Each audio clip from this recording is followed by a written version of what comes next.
இயேசுவின் நாமம் மகிமைப்படுவதாக. இந்த நல்ல ஆராதனை நேரத்திற்கு யாவரையும் அன்போடு வாழ்த்தி வரவேற்கிறேன். இணையதள வழியாய் ஆராதனையில நம் ஆண்டவரை நோக்கி பார்த்து வந்திருக்கிறோம். என்னை நோக்கி பார்த்த முகம் பிரகாசம் அடைந்தது என்று சொல்கிறாரே, அவரையே நோக்கி பார்க்கும்படியாய் இந்த நேரத்தில் நாம் கூடி வந்திருக்கிறோம். வீடுகளிலே ஆராதிக்கிற யாவரையும் கர்த்தர் ஆசீர்வதிக்கட்டும். அன்பான சபை மக்களே, இந்த பெருந்தொற்று, இந்த ஆபத்து நிறைந்த இந்த காலத்தில் ஆவியானவர் அவருடைய சேட்டையின் மறைவிலே நம்மை பாதுகாத்து பலப்படுத்தி ஆசீர்வதித்து வழிநடத்தி கொண்டு வருகிறார். அதற்காக கர்த்தரை மகிமைப்படுத்துகிறோம். இந்த நாளிலே தேவ ஆவியானவர் நம்மோடு கூட இடைபடுவார். ஆராதனை ஆரம்பமாக ஆராதனையில ஆண்டவருடைய நாமம் மகிமைப்படும்படியாய், அவருடைய வல்லமை உணரும்படியாய் நம்ம எல்லாரும் கண்களை மூடி கர்த்தரை நோக்கி துதித்து ஸ்தோத்திரித்து ஜெபத்தோடு நாம ஆராதனையில ஆண்டவரை மகிமைப்படுத்த போகிறோம். எல்லாரும் கண்களை மூடி முழங்கால் படியிடும்படியாய் அன்போடு கூட கேட்டுக்கொள்கிறேன். ஜெபம் செய்வோம். இயேசுவே, உமக்கு நன்றி நன்றி ஸ்தோத்திரத்தை ஏறெடுக்கிறோம். அப்பா, பரிசுத்த ஆவியானவரே, உமக்கு நன்றி நன்றி. ஆண்டவரே, செயல்களில் வல்லவரே, மகத்துவங்களில் பெரியவரே, உமக்கு நன்றி ஸ்தோத்திரத்தை ஏறெடுக்கிறோம். கர்த்தர், நீர் பெரியவரும் துதிக்கப்படத்தக்கவரும் ஸ்தோத்தரிக்கப்படத்தக்கவருமாக இருக்கிறீங்களே, அதற்காக நன்றி நன்றி ஸ்தோத்திரத்தை ஏறெடுக்கிறோம். இந்த பெருந்தொற்று, இந்த பேராபத்து நிறைந்த இந்த உலகத்துல எங்களை கண்மணி போல பாதுகாத்து ஆசீர்வாதமாய் நடத்தி கொண்டிருக்கிறீங்களே, அதற்காக உமக்கு ஸ்தோத்திரங்களை ஏறெடுக்கிறோம். இயேசுவே, ஆராதனை நேரத்தை நீர் எங்களுக்கு ஆசீர்வதித்து தாங்க அப்பா. ஆராதனையிலே வீடுகளிலே நாங்கள் உம்மை நோக்கி பார்க்கிறோம். எங்களோடு கூட இறங்கி வாரும், எங்களோடு கூட பேசும் தகப்பனே. எங்களுடைய உள்ளத்துல கிரியை செய்யும், எங்களுடைய விசுவாசத்தை நீர் அதிகரிக்க பண்ணுவீராக. ஒவ்வொரு நாளும் எங்களை மறவாமல் நினைக்கிறவர் நீர்தான் தகப்பனே. நான் உன்னை மறப்பதில்லை என்று சொல்லுகிறீரே, தாய் மறந்தாலும் நான் உன்னை மறப்பதில்லை என்று சொல்லுகிறீரே, அதற்காக நாங்கள் உமக்கு ஸ்தோத்திரங்களை செலுத்துகிறோம். அவர் செய்த சகல உபகாரங்களையும் மறவாதே என்று சங்கீதகாரன் சொல்லுகிற வண்ணமாய் எங்கள் ஆண்டவர் எங்களுக்காக செய்கிற நன்மைகள் ஏராளம் தகப்பனே. அவைகளை மறவாமல் நாங்கள் இன்றைக்கு உண்மையே உம்முடைய சமூகத்தையே நாங்கள் நோக்கி பார்க்கிறோம். இயேசுவே, உமக்கு நன்றி நன்றி ஸ்தோத்திரத்தை ஏறெடுக்கிறோம். கர்த்தர் செய்த நன்மைகளுக்காக, கர்த்தர் நமக்காய் கொடுத்திருக்கிற கிருபைக்காக, இரக்கத்திற்காக இயேசுவே உம்மை பாடி துதித்து மகிமைப்படுத்துகிறோம் என்று சொல்லி என்னோடு கூட பாடி என்னோடு கூட கர்த்தரை மகிமைப்படுத்த உங்களை அன்பாய் கேட்டுக்கொள்கிறேன். எல்லாரும் சேர்ந்து ஒரு பாடலை பாடி ஆண்டவரை ஸ்தோத்திரித்து மகிமைப்படுத்தி கர்த்தருடைய வார்த்தைக்கு நேராய் நாம் கடந்து செல்லலாம். மறவாமல் நினைத்தீரையா, மனதார நன்றி சொல்வே. என்னை மனதாமல் நினைத்தீரையா, மனதார நன்றி சொல்வேன். இரவும் பகலும் என்னை நினைத்து இதுவரை நடத்தினீரே. இரவும் பகலும் என்னை நினைத்து இதுவரை நடத்தினீரே. நன்றி நன்றி ஐயா, கோடி கோடி நன்றி ஐயா.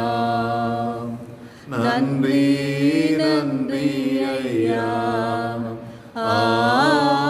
கோடி கோடி நன்றி ஐயா. எபினேச நீர்தானையா, இதுவரை உதவினீரே. எபினேச நீர்தானையா, இதுவரை உதவினீரே. எல்ரோய் எல்ரோய் என்னையும் கண்டீரே, எப்படி நான் நன்றி சொல்வேன். எல்ரோய் எல்ரோய் என்னையும் கண்டீரே, எப்படி நான் நன்றி சொல்வேன். நன்றி நன்றி ஐயா, கோடி கோடி நன்றி ஐயா. நன்றி நன்றி ஐயா, கோடி கோடி நன்றி ஐயா. பலவீன நேரங்களில்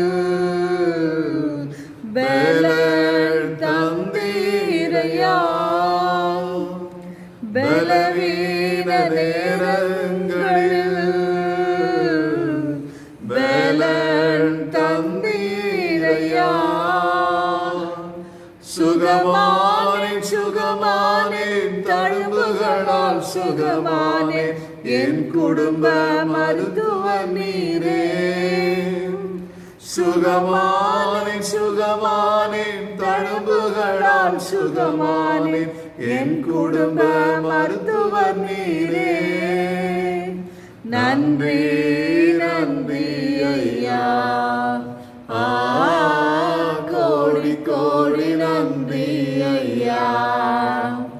நன்றி நன்றி ஐயா,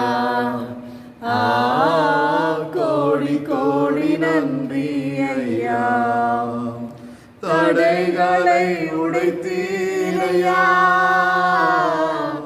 தள்ளாட விடவில்லையே. தடைகளை உடைத்தீரையா, தள்ளாட விடவில்லையே. சோர்ந்து போன நேரமெல்லாம் தூக்கி என்னை சுமந்து வாக்கு தந்து தேற்றினீரே. சோர்ந்து போன நேரமெல்லாம் தூக்கி என்னை சுமந்து வாக்கு தந்து தேற்றினீரே. நன்றி நன்றி ஐயா, கோடி கோடி நன்றி ஐயா. நன்றி நன்றி ஐயா, கோடி கோடி நன்றி ஐயா. மறவாமல் நினைத்தீரையா, மனதார நன்றி சொல்வேன். என்னை மறவாமல் நினைத்தீரையா, மனதார நன்றி சொல்வேன். இரவும் பகலும் என்னை நினைத்து இதுவரை நடத்தினீரே. இரவும் பகலும் என்னை நினைத்து இதுவரை நடத்தினீரே. நன்றி நன்றி ஐயா, கோடி கோடி நன்றி ஐயா. நன்றி நன்றி ஐயா, கோடி கோடி நன்றி ஐயா. எங்களை நேசிக்கிற அன்பின் ஆண்டவரே, மறவாமல் எங்கள் நினைக்கிற தெய்வமே உமக்கு ஸ்தோத்திரம். இயேசுவே, இந்த ஆராதனையிலே உம்முடைய நாமம் மகிமைப்படுகிறது. நீர் எங்களோடு கூட இடைபடுகிறீர், அதற்காக நன்றி ஸ்தோத்திரத்தை ஏறெடுக்கிறோம். இதுவரைக்கும் உதவின எபெனேசர், இனியும் நீர் உதவி செய்ய வல்லவராயிருக்கிறீர். எல்ரோயி, எங்களை காண்கிற தெய்வம் நீரே, உமக்கு ஸ்தோத்திரம் ஸ்தோத்திரம் தகப்பனே. இந்த ஆபத்தான வேளையில ஒவ்வொரு நாளும் எங்களை ஆண்டவரே நீர் தப்புவித்து வழிநடத்தி வருகிறீரே, உமக்கு ஸ்தோத்திரம். தொடர்ந்துபடிய நாமம் மகிமைப்படட்டும். இயேசுவின் நாமத்தில் ஜெபிக்கிறோம் நல்ல பிதாவே, ஆமென். ஹல்லேலூயா, ஹல்லேலூயா. இயேசுவின் இனிய நாமத்தில் உங்கள் யாவரையும் அன்போடு வாழ்த்தி வரவேற்கிறேன். அன்பானவர்களே, இந்த ஆராதனையிலே ஆண்டவருடைய சமூகத்திலே நாம் கடந்து வர கர்த்தர் உதவி செய்திருக்கிறார். ECI கோவில் பதாகை, தூய யாக்கோபு தேவாலயம், திருச்சபை மக்கள் யாவரையும் கர்த்தர் பலப்படுத்தி ஆசீர்வதித்துக் கொண்டு வருகிறார். அதற்காய் ஆண்டவருக்கு கொடான கோடி ஸ்தோத்திரங்களை ஏறெடுக்கிறேன். அநேகர் சுகவீனமாய் இருந்து நல்ல பலத்தை பெற்றிருக்கிறீர்கள்.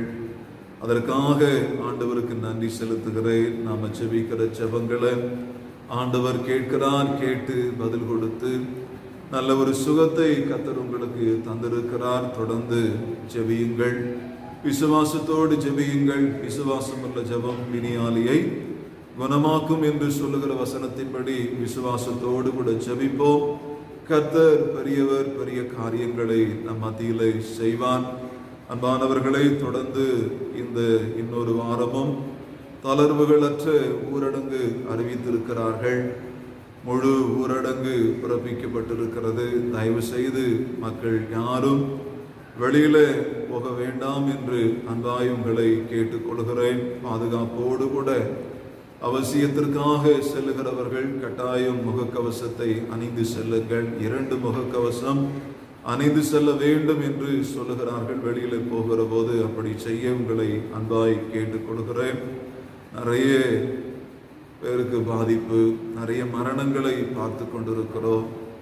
நமக்கே பெரிய ஒரு பயம், நடுக்கம் ஏற்படுகிறது. கர்த்தருடைய ஆவியானவர் தொடர்ந்து நம்முடைய தேசத்தை பாதுகாத்து ஆசீர்வதிப்பார். அன்பானவர்களே, ஆண்டவருடைய வார்த்தைக்கு நேராய் நாம் கடந்து செல்லலாம். எரேமியா தீர்க்கதரிசன புஸ்தகம் 22வது அதிகாரம் 29வது வசனம். எரேமியா தீர்க்கதரிசன புஸ்தகம் 22வது அதிகாரம் 29வது வசனம். தேசமே, தேசமே, தேசமே, கர்த்தருடைய வார்த்தையை கேள் என்று சொல்லி இந்த வசனத்துல எரேமியா தீர்க்கதரிசி தீர்க்கதரிசனமாக உரைத்திருக்கிறார். தேசமே, தேசமே, தேசமே என்று சொல்லி 3 முறை வருகிறது. கர்த்தருடைய வார்த்தையை கேள், கர்த்தருடைய வார்த்தையை கேள் என்று சொல்லி சொல்லப்பட்டிருக்கிறது. அன்பானவர்களே, ஆங்கிலத்தில் எப்படி எழுதப்பட்டிருக்கிறதுன்னு சொன்னா, oh land, land, land, hear the word of the Lord என்று சொல்லி எழுதப்பட்டிருக்கிறது. நாம அப்படியே தமிழ சொல்லணும்னா, பூமியே, பூமியே, பூமியே, கர்த்தருடைய வார்த்தையை கேள் என்று சொல்லி சொல்லலாம்.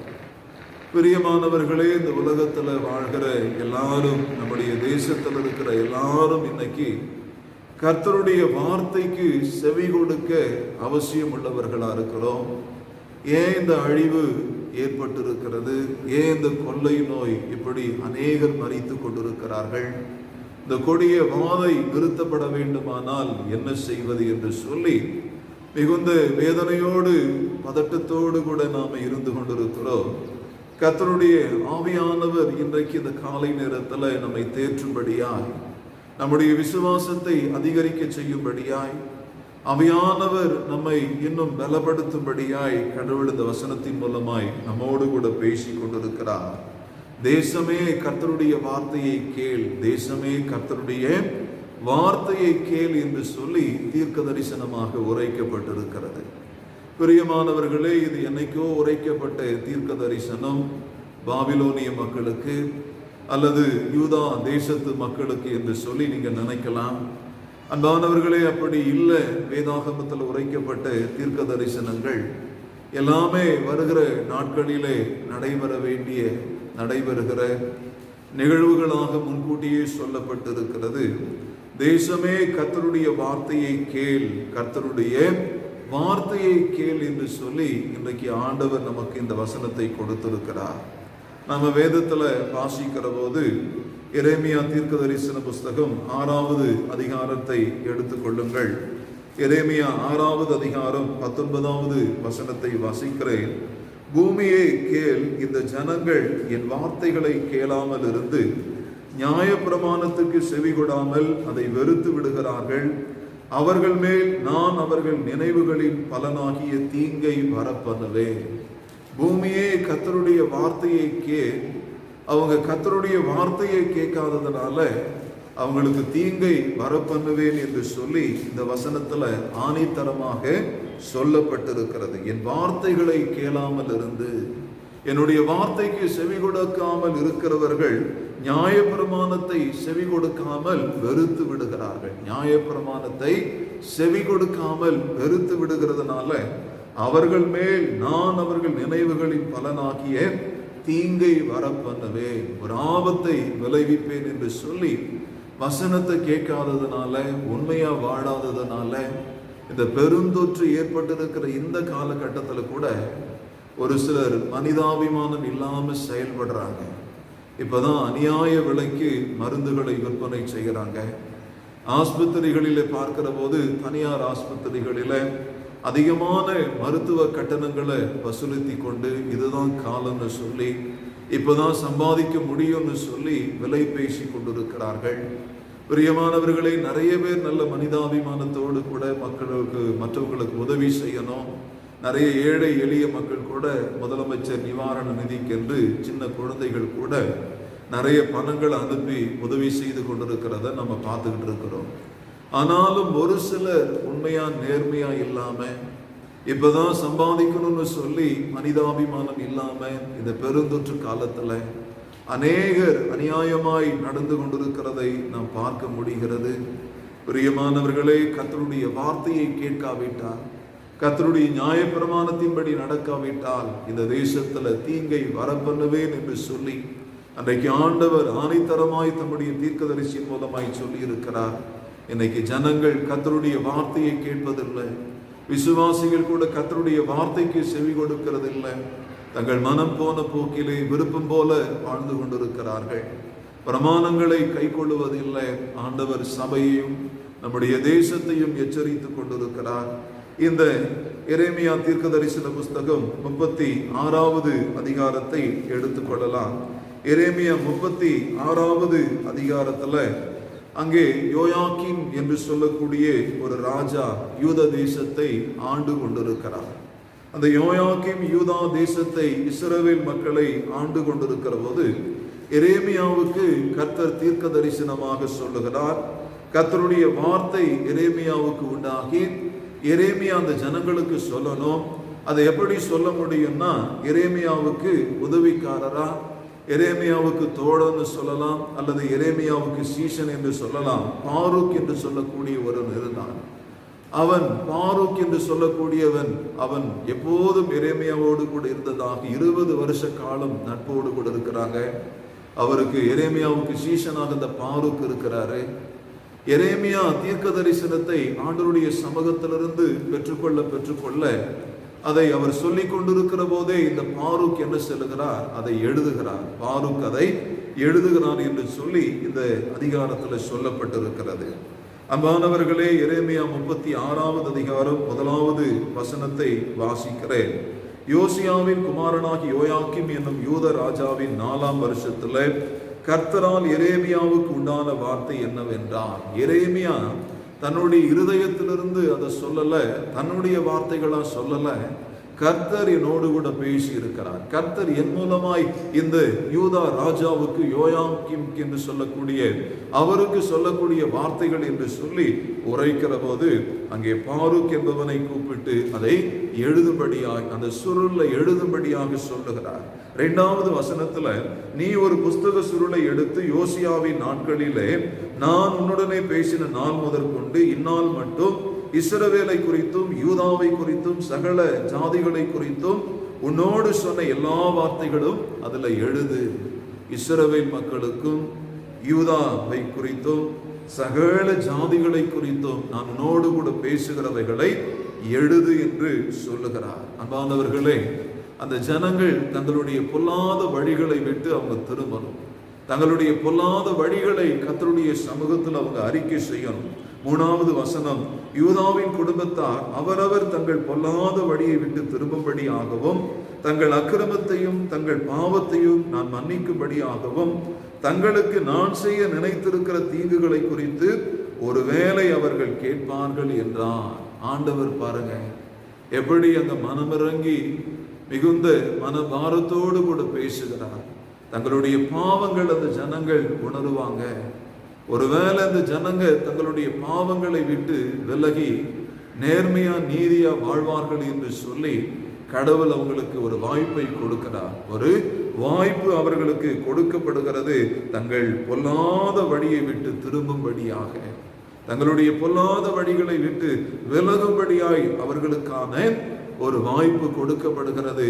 ஆனாலும் அந்த வாய்ப்பை அவர்கள் சரியாக பயன்படுத்தி கொள்ளவில்லை என்றுதான் சொல்ல முடியும். இந்த அதிகாரம் முழுவதையும் நீங்க வாசிப்பீங்கன்னா, அன்பானவர்களே, ஆண்டவர் சொல்ல சொல்ல இந்த எரேமியா என்ன செய்கிறார்? பாருக்குவின் இடத்துல சொல்லுகிறார். அவர் அதை அந்த தோல் சுருள்ல எழுதுகிறதை இந்த அதிகாரத்துல நாம வாசிக்க முடிகிறது. இந்த அதிகாரத்துல நாம வாசிக்கிறோம். எரேமியா தீர்க்கதரிசி தனக்கு கற்பித்தபடியெல்லாம் இந்த பாரூக் என்று சொல்லக்கூடியவன் செய்தான் என்று சொல்லி 8வது வசனத்தில் எழுதப்பட்டிருக்கிறது. அப்படியே நேரியாவின் குமாரனாகிய பாருக்கு அந்த புஸ்தகத்தில் கர்த்தருடைய ஆலயத்தில் கர்த்தருடைய வார்த்தைகளை வாசிக்கும்படி எரேமியா தீர்க்கதரிசி தனக்கு கற்பித்தபடியெல்லாம் செய்தான். எழுதினோடு கூட மாத்திரமல்ல, கர்த்தருடைய நாளிலே கர்த்தருடைய ஆலயத்தில் உபவாச நாளை நியமித்து இங்கே எழுதப்பட்ட எல்லா தீர்க்க தரிசன வார்த்தைகளையும் ஜனங்களுக்கு முன்பதாக அவன் வாசிக்க வேண்டும். ஜனங்களுக்கு முன்பதாக அந்த ஆலயத்துக்குள்ளே அவன் எல்லாருக்கும் முன்பதாக வாசிக்க வேண்டும்.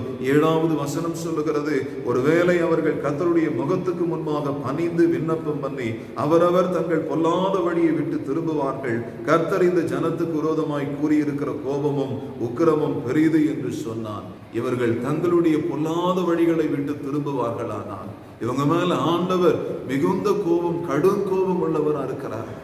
ஆண்டவருடைய சமூகத்துல வந்து உபவாசம் பண்ணி ஜெபிப்பாங்கன்னா, தங்களை முழுவதுமாய் தாழ்த்துவார்கள் என்று சொன்னால், தங்களை முழுவதுமாய் கர்த்தருடைய சமூகத்துல அர்ப்பணிப்பார்கள், அவரவர் தங்கள் பொல்லாத வழியை விட்டு திரும்புவார்கள். கர்த்தர் இந்த ஜனத்துக்கு விரோதமாய் கூறியிருந்தது எல்லாம் இவங்களை விட்டு நீங்கணும்னு சொன்னா இவர்கள் உபவாசத்தோடு கூட ஜெபிக்கணும். இந்த பாரூக் என்று சொல்லக்கூடியவன் அவங்களுக்கு அந்த வசனங்களை சொல்லுகிற போது, கர்த்தருடைய வார்த்தைகளை சொல்லுகிற போது, ஜனங்கள் எல்லாரும் பணிந்து குனிந்து தாழ்மையோடு கூட கர்த்தருடைய சமூகத்துல உபவாசித்து அந்த தீங்கு வராதபடிக்கு, அந்த தீங்கு தங்கள் மேல வராதபடிக்கு அவர்கள் அழுது புலம்பி ஜெபம் பண்ண வேண்டும். அதுதான் கர்த்தர் அங்கு எதிர்பார்த்து காத்திருக்கிறார். ஆனால் அந்த ஜனங்கள் அப்படி செய்யலை. அந்த ஜனங்கள் அப்படி செய்யல. அவங்க தங்களுடைய பாவங்களை அறிக்கை செய்யவே இல்லை, தங்களுடைய பாவங்களை உணரவே இல்லை என்று சொல்லலாம். பிரியமானவர்களே, 2 நாளாகும் புஸ்தகத்துல 7வது அதிகாரத்துல நம்ம வாசிக்கிற போது, 2 நாளாகவும் 7வது அதிகாரம் 13, 14 வசனங்கள் நமக்கு தெரிந்த வசனங்கள் தான். நான் மழையில்லாதபடிக்கு வானத்தை அடைத்து அல்லது தேசத்தை அழிக்க வெட்டுக்கிளிகளுக்கு கட்டளையிட்டு அல்லது என் ஜனத்துக்குள் கொள்ளை நோயை அனுப்பும் போது என் நாமம் தரிக்கப்பட்ட என் ஜனங்கள் தங்களை தாழ்த்தி ஜெபம் பண்ணி என் முகத்தை தேடி தங்கள் பொல்லாத வழிகளை விட்டு திரும்பினான். இந்த ஜனங்கள் அதை கேட்டவுடனே, அதை பார்த்தவுடனே தங்கள் பொல்லாத வழிகளை விட்டு திரும்பினான். தாழ்மையோடு கூட உபவாசத்தோடு கூட ஜெபம் பண்ணி ஆண்டவருடைய சமூகத்துக்கு அவர்கள் திரும்பி வருவார்களானால் கடவுள் அந்த கொள்ளை நோயை எடுத்து போடுவேன் என்று சொல்லுகிறார். தேசத்துல நல்ல மழை பெய்யும், நல்ல சேமம் உண்டாகும் என்று சொல்லி எல்லாரும் சமாதானமா இருப்பாங்க, சந்தோஷமா இருப்பாங்க. பிரியமானவர்களே, தேசமே கர்த்தருடைய வார்த்தையை கேள், தேசமே கர்த்தருடைய வார்த்தைக்கு செவிகொடு என்று சொல்லி இன்றைக்கு ஆண்டவர் இந்த வசனங்கள் மூலமாய் ஆண்டவர் நம்மோடு கூட பேசிக் கொண்டிருக்கிறார். என் நாமம் தரிக்கப்பட்ட என் ஜனங்கள் தங்களை தாழ்த்தணும், ஜெபம் பண்ணணும், கர்த்தருடைய முகத்தை தேடணும், தங்கள் பொல்லாத வழிகளை விட்டு விலகணும், பொல்லாத வழிகளை விட்டு விலகணும். இன்னைக்கு நிறைய பேர் பொல்லாத வழிகளை விட்டு விலக மனமில்லை, இன்னும் அதிகமாக தான் இருக்கு. பாவம் செய்கிறவன் இன்னும் பாவம் செய்யட்டும், அசுத்தமாய் இருக்கிறவன் இன்னும் அசுத்தமாய் இருக்கட்டும், நீதி செய்கிறவன் இன்னும் நீதி செய்யட்டும், ஊழியம் செய்கிறவன் இன்னும் ஊழியம் செய்யட்டும் என்று சொல்லப்படுகிறதே. இன்னைக்கு அதுதான் நடந்து கொண்டிருக்கிறது. அன்பானவர்களே, இன்னும் அதிகமாய் நாம ஜெபிப்போம், அதிகமாய் கர்த்தருடைய வார்த்தைகளுக்கு செவி கொடுப்போம், ஆண்டவருடைய ஊழியக்காரர்களுக்கு நாம உடன்பட்டு நடப்போம். கர்த்தர் பெரியவர். இந்த வாதையை கடவுளால் மாற்ற முடியும், இந்த வாதை எடுத்து போட முடியும். நம்ம பாரத்தோடு கூட செபிக்கணும், தங்கள் பொல்லாத வழிகளை விட்டு திரும்பணும். அப்பதான் ஒரு மாற்றம் ஏற்படும், அப்பதான் ஒரு ஆசீர்வாதம், அப்பதான் ஒரு சுபிட்சம் உண்டாகும். பிரியமானவர்களே, கர்த்தர் அதைத்தான் இன்றைக்கு இந்த காலை நேரத்துல நம்மோடு கூட பேசிக்கொண்டு நமக்கு உணர்த்தி கொண்டிருக்கிறார். நிறைய இடத்துல ஆண்டவர் பற்றி தான் எதிர்பார்த்தார். என் நாமம் தரிக்கப்பட்ட என் ஜனங்கள் தங்களை தாழ்த்தி ஜெபம் பண்ணுவாங்க, பொல்லாத வழிகளை விட்டு திரும்பி வருவாங்கன்னு சொல்லி ஆண்டவர் அதிகமாய் எதிர்பார்த்து தன்னுடைய தீர்க்கதரிசிகள் மூலமாய் அவருடைய விருப்பத்தை எல்லாம் சொன்னாலும் கூட மக்கள் அதற்கு செவி கொடுக்கல. இதே எரேமியா தீர்க்க தரிசன புஸ்தகத்துல 26வது அதிகாரத்துல 3வது வசனத்திலேயே நம்ம வாசிக்கலாம்.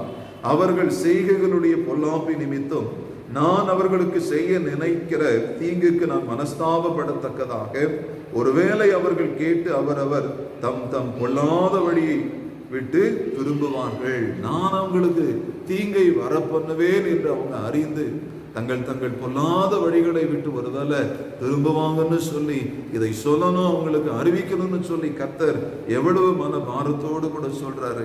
ஆனாலும் பாருங்க, இல்லை, ஆனாலும் அவர்கள் செவி கொடுக்கவே இல்லை. ஆனாலும் கர்த்தருடைய வார்த்தைக்கு அவர்கள் செவி கொடுக்காம தங்களையே முன்னிறுத்தி தங்களையே மேன்மைப்படுத்தி அவர்கள் வாழ்ந்து கொண்டிருக்கிறார்கள். அன்பானவர்கள், அவர்கள் மேல கர்த்தருடைய தீங்கு, கர்த்தருடைய சாபம் வருகிறதை இந்த எரேமியா தீர்க்க தரிசன புஸ்தகம் 36வது அதிகாரத்துல நம்ம வாசிக்கிறோம். அதற்கு முன்பதாக எரேமியா 36:9வது வசனம் சொல்லுகிறது, யோசியாவின் குமாரனாகி யோயாக்கிம் என்னும் யூதா ராஜாவின் 5ஆம் வருஷத்து 9ஆம் மாதத்துல எருசலேமில் இருக்கிற எல்லா ஜனத்துக்கும், யூதாவின் பட்டணங்களில் இருக்கிற எருசலேமுக்கு வருகிற எல்லா ஜனத்துக்கும் கர்த்தருக்கு முன்பாக உபவாசம் செய்ய வேண்டும். எல்லாரும் வாங்க, ஆண்டவருடைய சமூகத்துல வந்து உபவாசம் பண்ணி ஜெபம் பண்ணுங்க. அப்பதான் இவங்க மேல வர இருந்த தீங்கு வராது, அந்த ஆபத்து தவிர்க்கப்படும். அந்த ஆபத்தை ஆண்டவர் என்ன செய்வார்? அனுமதிக்க மாட்டார். மிகுந்த கோபம் உள்ளவரா இருக்கிறாரு, அதையெல்லாம் ஆண்டவர் மாற்றி சாந்தம் உள்ளவராய் மாறிவிடுவார் என்று சொல்லி எல்லாரும் வந்து உபவாசம் பண்ணுங்கன்னு சொன்னா யாரும் அங்கே வந்து ஜெபிக்க வரல. பிரியமானவர்களே, அங்கே இருக்கிற அந்த யோயாக்கிம், அவருக்கு கீழே இருக்கிற பிரபுக்கள் எல்லாம் வந்து அந்த வசனத்தை கேட்கிறாங்க, இந்த வார்த்தைகளை கேட்கிறாங்க. பாரூக்கு அவர் என்ன செய்யறாரு? இந்த வசனங்களை எல்லாம் அப்படியே அறிவிக்கிறார், சொல்றாரு. அதை கேட்டு அவங்களுக்குள்ளே கொஞ்சம் பயம் ஏற்படுது, ஏற்படுகிறது. 15-16 வசனங்களில் நீங்கள் வாசிக்கிற போது அவர்கள் அவனை நோக்கி, நீ உட்கார்ந்து கொண்டு நாங்கள் கேட்க வாசி என்றார்கள். அவர்கள் கேட்க வாசித்தான். அப்பொழுது அவர்கள் எல்லா வார்த்தைகளையும் கேட்கையில் பயமுற்றவர்களாய் ஒருவரை ஒருவர் பார்த்து பாரூக்கை நோக்கி, இந்த எல்லா வார்த்தைகளையும் ராஜாவுக்கு நிச்சயமாய் ராஜாவுக்கு அறிவிப்போம் என்று சொல்லி அந்த பிரபுக்கள் எல்லாம் இப்படி நியாயப்பிரமாணத்துல இப்படி தீர்க்க தரிசனமாய் எழுதப்பட்டிருக்கிறது. எரேமியா தீர்க்க தரிசிக்கு ஆண்டவர் உணர்த்தி இருக்கிறார் என்று சொல்லி போய் அந்த பிரபுக்கள் எல்லாரும் யோயாக்கிம் ராஜா கிட்ட சொல்றாங்க. ஆனா யோயாக்கிம் என்ன செய்யறார் தெரியுங்களா? அந்த ராஜா யோயாக்கிம் என்ன செய்யறாரு தெரியுமா? யார் இந்த தீர்க்க தரிசனங்களை சொன்னாங்களோ, யாருக்கு இது உணர்த்தப்பட்டது, யார் இது அந்த சுருளை எழுதுனாங்களோ அவங்கள போய் கூட்டிட்டு வா, அவங்களுக்கு தண்டனை கொடுக்க போறேன்னு சொல்லி அவங்கள தேடி கண்டுபிடிச்சு கொண்டு வாங்கன்னு சொல்லி கூப்பிடுறார். எப்படி இருந்து யோசித்து பாருங்க. வரப்போகிற நிகழ்வுகள், வரப்போகிற சம்பவங்களை முன்கூட்டியே தீர்க்கதரிசிக்கு ஆண்டவர் உணர்த்தி அந்த தீர்க்கதரிசி சொல்றாரு, நீங்க எல்லாரும் உபவாசம் இருந்து ஜெபம் பண்ணுங்க, உங்க மேல வர இருந்த தீங்கை ஆண்டவர் எடுத்து போட இருக்கிறார், மனஸ்தாபப்படுகிறார் கர்த்தர் என்று சொல்லுகிற போது அதை கேட்க மனமில்லாமல், அந்த ராஜா அதை ஒப்புக்கொள்ள மனமில்லாமல் யார் இந்த தீர்க்க தரிசனத்தை எழுதினார்களோ, யார் இதை சொன்னார்களோ அவர்களை அழைத்து கொண்டு வாருங்கள், அவர்களை தேடுங்கள் என்று சொல்லி ஒரு ஆணையை பிறப்பிக்கிறார். பிரியமானவர்களே, ஆண்டவர் அவர்களை மறைத்து வைத்தாரா? எரேமியா தீர்க்கதரிசியையும் இந்த பாரூக் என்று சொல்லக்கூடிய கர்த்தருடைய ஊழியக்காரரையும் மறைத்து வைத்தார் என்று இந்த 36வது அதிகாரத்துல 26வது வசனத்தின் கடைசி பகுதியில கர்த்தர் அவர்களை மறைத்தார் என்று எழுதப்பட்டிருக்கிறது. பிரியமானவர்களே, இந்த யோயாக்கிம் என்ன செய்கிறார் தெரியுங்களா? இந்த யோயாக்கிம் வாசிக்கப்பட்ட அந்த சுருள்களை எடுத்துக்கிட்டு வாங்க, எந்த தீர்க்க தரிசனங்கள் எழுதி வாசிக்கப்பட்டதோ அந்த தீர்க்க தரிசன புஸ்தகத்தை எடுத்துட்டு வாங்கன்னு சொல்லி 23-24 வசனங்களிலே பார்க்கிற போது அதுல ஒரு 4 பத்திகளை வாசிக்கிறாங்களா, 4 பக்கங்களை வாசிக்கிற போது ராஜா ஒரு சூரி கத்தியினால் என்ன செய்யறாரு? அதை அறுத்து சுருள் அனைத்தும் கனப்பில் உள்ள அக்கினியில் வெந்து போகும்படி கனப்பில் இருந்த அக்கினியில் எரிந்து போட்டார். அந்த தீர்க்க தரிசன வார்த்தைகள், கர்த்தருடைய வார்த்தைகள், ஜீவனுள்ள வார்த்தைகள், அழிவிலிருந்து மீட்கிற வார்த்தைகள், ஆபத்திலிருந்து நம்மை பாதுகாக்கிற கர்த்தருடைய வார்த்தைகளை என்ன செய்தார்? அந்த யோயாக்கீம் ராஜா ஒரு கத்தியை எடுத்து அப்படியே அந்த புத்தகத்தை கிழிச்சு என்ன செய்கிறாரு? அங்கே பெரிய ஒரு நெருப்பு எரிந்து கொண்டிருக்கிறது. குளிர்காலத்துல ராஜா ஒரு அரண்மனையில் இருக்கிறார். குளிர்காலத்துல ஒரு அரண்மனையில் இருப்பாரா? வெயில் காலத்துல, கோடை காலத்துல ஒரு அரண்மனையில் இருப்பார். அப்படிதான் பைபிள்ல இங்க எழுதப்பட்டிருக்கிறது. 22வது வசனத்துல 9ஆம் மாதத்துல ராஜா குளிர்காலத்துக்கு தங்க வீட்டிலே உட்கார்ந்திருந்தான். குளிர்காலத்துக்குன்னு ஒரு வீடு இருக்குது, அந்த அரண்மனையில் அவர் உட்கார்ந்திருந்தான். அவனுக்கு முன்பாக கனப்பு மூட்டி இருந்தது, அவனுக்கு முன்பதாக அங்கே நெருப்பு மூட்டி இருந்தது. அந்த நெருப்பிலே இந்த வேத வசனத்தை, கர்த்தருடைய வார்த்தையை போட்டு அவன் எரித்தான் என்று எழுதப்பட்டிருக்கிறது. 24வது வசனத்துல ராஜாவாயினும் அந்த வார்த்தைகளை எல்லாம் கேட்டு அவனுடைய சகல ஊழியக்காரராயினும் பயப்படவும் இல்லை, வஸ்திரங்களை கிழித்துக் கொள்ளவும் இல்லை. கர்த்தருடைய வார்த்தைப்படி சொல்லி இருக்குதேன்னு சொல்லி என்ன செய்யல, அவங்களுக்குள்ள ஒரு பயமும் ஏற்படலைங்க. தங்களுடைய வஸ்திரங்களை கிழித்துக் கொள்ளவும் இல்லை, அவங்க உபவாசம் இருக்கவும் இல்லை, ஜெபம் பண்ணவும் இல்லை. ஆண்டவர் என்ன எங்களை தண்டிக்கிறது? ஆண்டவர் எப்படி எங்களை தண்டிக்க முடியும்? எனக்கு மேலான அதிகாரம் இருக்கிறது. இந்த யூதா ஜனத்துக்கு நான் தான் ராஜா என்று சொல்லி அவனுக்குள்ளே ஒரு தற்பெருமை இருந்தது. பிரியமானவர்களை யோசித்து பாருங்க. கர்த்தருடைய வார்த்தைகளை கிழிச்சுட்டா, கர்த்தருடைய வார்த்தைகளை அக்னியில சுட்டெரிச்சுட்டா அப்படியே அழிஞ்சிருமா? யோசித்து பாருங்களேன். இன்னைக்கு வேதாகமத்தை, பரிசுத்த வேதாகமத்தை எத்தனை பேர் அவமதித்திருக்கிறாங்க? பரிசுத்த வேதாகமத்தை எத்தனை பேர் கிழிச்சு கொடுத்த ஊழியக்காரன் மூஞ்சில தூக்கி எரிஞ்சிருக்கிறாங்க? இன்னைக்கு நடைபெறுகிற சம்பவங்கள், கர்த்தருடைய வார்த்தையை அசட்டை செய்தார்கள், வேதத்தை புறக்கணித்தார்கள், சுவிசேஷகர்களை தாக்கினார்கள், மிஷனரிகளை அடித்து துன்புறுத்தினார்கள், ஊழியக்காரர்களை துன்புறுத்தினார்கள், சபையை துன்புறுத்தினார்கள். பிரியமானவர்களே, தங்கள் பொல்லாத வழிகளை விட்டு திரும்பணும், மனம் திரும்பணும். ஜனங்கள் ஆண்டவருடைய வார்த்தைக்கு செவி கொடுக்கணும். அதுதான் கடவுள் இன்றைக்கு இந்த வசனங்கள் மூலமாய், இந்த எரேமியா 36வது அதிகாரத்தின் மூலமாய் கர்த்தர் நம்மோடு கூட பேசி கொண்டிருக்கிறார். தேசமே கர்த்தருடைய வார்த்தையை கேள், தேசமே கர்த்தருடைய வார்த்தையை கேள். இந்த யோயாக்கீம் செய்த காரியம் கர்த்தருடைய வேதத்தை கிழித்து எறிந்து அக்கினியிலே சுட்டெரித்தான். கர்த்தருக்கு பயப்படவும் இல்லை, தங்களுடைய வஸ்திரத்தை கிழித்துக் கொள்ளவும் இல்லை என்று சொல்லி வேதாகமத்தில் எழுதப்பட்டிருக்கிறது. இது எரேமியா தீர்க்கதரிசிக்கு சொல்லப்படுது. எரேமியா தீர்க்கதரிசி இதை கேள்விப்படுறார். மறுபடியும் பாருக்கு கூப்பிட்டு அந்த வசனங்களை கிழிச்சிட்டா, அதை எரிச்சிட்டா என்ன? நான் மறுபடியும் கர்த்தருடைய வார்த்தைகளை சொல்லுகிறேன், நீ ஒரு சுருளை எழுதுன்னு சொல்லி ஆரம்பத்தில் ஆண்டவர் என்ன சொன்னாரோ அதையெல்லாம் சொல்லி இனிமேலும் வரப்போகிற காரியங்களை இந்த யோயாக்கீமுக்கு என்ன நடக்க போகுதுன்னு சொல்லி பாருக்கு எழுதுகிறான். எரேமியாவுக்கு உரைக்கப்பட்டது கர்த்தருடைய வார்த்தை. பாருக்கு அதை சுருள்னால எழுதுறார். அந்த யோயாக்கீம் ராஜாவுக்கு என்ன தண்டனை வரப்போகிறது என்று சொல்லி 30வது வசனத்துல வாசிக்கிற போது, ஆகையால் யூதாவின் ராஜாவாகி யோயாக்கீமை குறித்து தாவீதின் சிங்காசனத்தின் மேல் உட்காரும்படி அவன் வம்சத்தில் ஒருவனும் இரான். இந்த யோயாக்கீம் ராஜாவுக்கு பிறகு அவனுடைய வம்சத்துல ஒருவனும் இந்த இடத்துல அமர முடியாது, ஒருவனும் இந்த இடத்துல அதிகாரத்திற்கு வரவே முடியாது என்று சொல்லி அவனுடைய பிரேதமோ வென்றால் பகலின் உஷ்ணத்துக்கும் இரவின் குளிருக்கும் எரிந்து விடப்பட்டு கிடக்கும். பகலின் உஷ்ணத்துக்கும் இரவின் குளிருக்கும் எரிந்து விடப்பட்டு கிடக்கும், அனாதையா கிடக்கும்னு சொல்லி கர்த்தருடைய வார்த்தையை அவமதித்த, கர்த்தருடைய வார்த்தையை ஏற்றுக்கொள்ள மறுத்த இந்த யோயாக்கீமுக்கு வரப்போகிற தண்டனை, அதுக்கு பின்னாடி என்ன நடைபெறுகிறது என்று சொன்னார். பாபிலோனிய ராஜா நேபுகாத் நேச்சார் படையெடுத்து வந்து யூதா ஜனங்கள் மேல முற்றுகை போட்டு சண்டையிட்டு என்ன செய்யறாரு? எல்லாத்தையும் கொள்ளையிட்டு போறார்.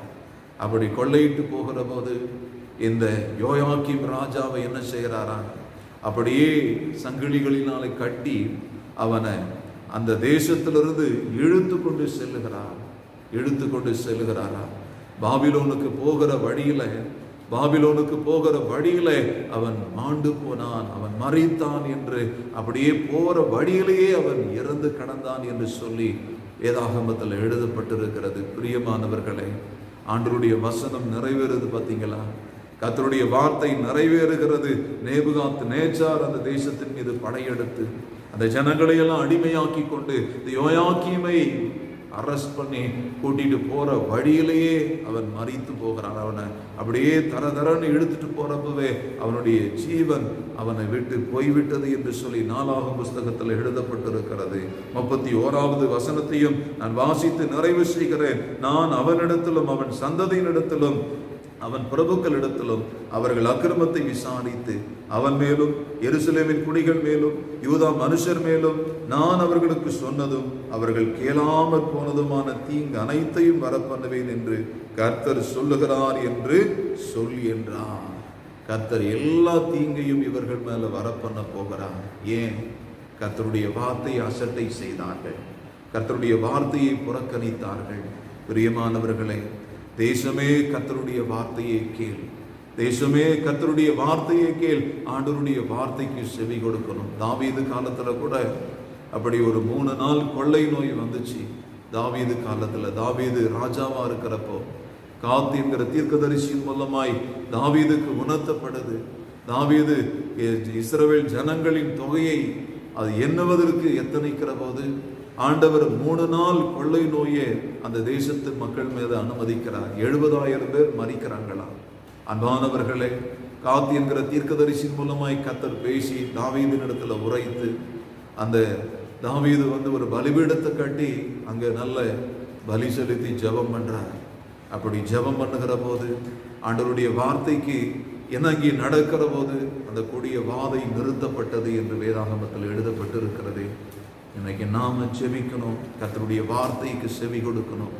தேசமே கர்த்தருடைய வார்த்தையை கேள், கர்த்தருடைய வார்த்தைக்கு செவி கொடுப்போம்.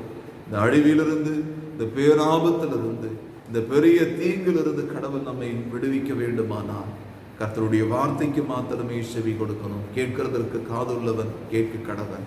தீர்க்க தரிசனங்களை, கர்த்தருடைய வார்த்தைகளை, கர்த்தருடைய ஊழியக்காரர்களை அவமதிக்க வேண்டாம். கர்த்தரை கனப்படுத்துவோம், அவருடைய வார்த்தைக்கு செவி கொடுப்போம். கர்த்தர் பெரியவர், நமக்கான ஆசீர்வாதங்களை ஆண்டவர் தருவார். யாவரும் கண்களை மூடி தலைகளை தாழ்த்தி தேவாதி தேவனை நோக்கி நாம் ஜெபம் செய்வோம். ஒருவனாய் பெரிய அற்புதங்களை செய்கிற அன்பின் ஆண்டவரே, தேசமே கர்த்தருடைய வார்த்தையை கேள் என்று சொல்லி யோயாக்கீம் ராஜாவின் காலத்துல எரேமியா தீர்க்கதரிசியின் மூலமாய் உரைக்கப்பட்டது. ஒருவேளை அந்த ஜனங்கள் மனம் திரும்புவார்கள், தங்களுடைய பாவங்களை அறிக்கை செய்வார்கள் என்று சொல்லி தங்களை தாழ்த்தி உபவாசம் பண்ணி ஜெபிப்பார்கள் என்று சொல்லி தகப்பனே முன்கூட்டியே நீங்க உணர்த்தினீங்க. ஆனாலும் அவர்கள் அதற்கு செவி கொடுக்கல. அதனால ஆண்டவரே, அவர்களுக்கான தண்டனை அவர்கள் மீது வந்தது. தகப்பனே, இன்னைக்கும் தேசங்களிலே, இன்னைக்கும் ராஜ்யங்களிலே உம்முடைய வசனங்கள் அசட்டை செய்யப்படுகிறது. உம்முடைய வேத வசனங்களுக்கு ஜனங்கள் செவி கொடுக்கிறது இல்லை. பாவத்துல, அநீதியில ஆண்டவரே அவர்கள் வாழ்ந்து கொண்டிருக்கிறார்கள். கடவுள் தாமே, இயேசுவே, நாங்கள் பாரத்தோடு கூட செபிக்கிறோம். நாங்கள் எங்களை தாழ்மைப்படுத்தி செபிக்கிறோம். உபவாசத்தோடு அழுகையோடு கூட செபிக்கிறோம். கண்ணீரோடு கூட வேதனையோடு கூட செபிக்கிறோம். இந்த கொடிய வாதை நிறுத்தப்படட்டும் அப்பா. ஜனங்களுக்கு ஒரு சேமத்தை கொடுங்க, எங்களுடைய தேசத்திற்கு சேமத்தை கொடுங்க. எங்க சபை மக்களை, குடும்பங்களை கடவுளீர் ஆசீர்வதித்து காத்து வழிநடத்தும்படியாக ஒப்பு கொடுக்கிறோம் அப்பா. நீரே பரிசுத்த, நீரே மாறாதவர், எங்களுடைய குறைவுகளை நிறைவாக்குகிறவர். தொடர்ந்து எல்லாரையும், எல்லா குடும்பங்களையும் கர்த்தர் ஆசீர்வதியும். உம்முடைய நாமம் மகிமைப்படட்டும். இயேசு கிறிஸ்துவின் நல்ல நாமத்தில் தாழ்மையோடு ஜெபிக்கிறோம் நல்ல பிதாவே, ஆமென். நம்முடைய ஆண்டவராகிய இயேசு கிறிஸ்துவின் கிருபையும் பிதாவாகிய தேவனுடைய அன்பும் பரிசுத்த ஆவியானவருடைய அந்யோன்ய ஐக்கியம் என்றும் என்றும் சதா காலம் நம் அனைவரோடும் தங்கியிருப்பதாக, ஆமென். என் ஆத்துமாவே கர்த்தரை ஸ்தோத்திரி, முழு உள்ளமே பரிசுத்த நாமத்தை ஸ்தோத்திரி. என் ஆத்துமாவே கர்த்தரை ஸ்தோத்திரி, கர்த்தர் செய்த சகல உபகாரங்களையும் மறவாதே, ஆமென். அல்லேலூயா, அல்லேலூயா, அல்லேலூயா. எல்லாருக்கும் ஸ்தோத்திரம். கர்த்தர் உங்களை ஆசீர்வதிப்பார், ஆமென்.